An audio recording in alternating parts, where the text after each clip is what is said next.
I'm not even sure what to call this video. I have a big crack. No, that doesn't sound good.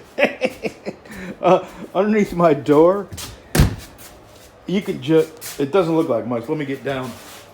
That's about an inch and an eighth crack.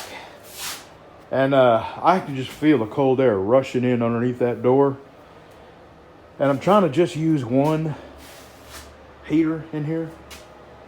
When I come out here this morning, I mean, it was, 35 degrees. And it took this heater, that heater, and that heater to warm it up. And it took about 20 minutes to warm it up enough to be comfortable. But I can still feel the cold air rushing in underneath my huge crack. And so I got a Breezy's blanket tucked up under there for now.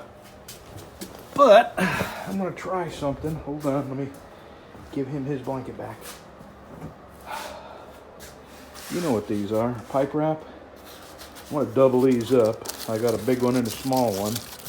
I'm going to put the small one in the big one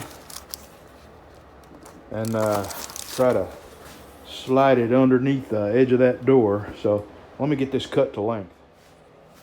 There's my boy. There's my good boy. Where you been, huh? I missed you. I've been all by myself in here. You want to see my huge crack? There we go. That's going to work. Yep. That'll do, pig. That'll do just fine. Okay. I think I'm going to title this, I Have a Huge Crack. Boy, that'll go viral, huh? I forgot to try this before speaking too loudly. Does it open? It opens.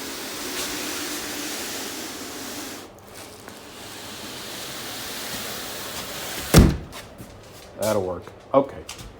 My huge crack is now just a little tiny crack at the bottom corner there. I'm just going to leave it alone. This is fine. While I'm waiting for my coffee, and I've already been just a bit risque, let me ask you this question. Maybe you know the answer. The word butt cheeks, is that one word, or should I separate them?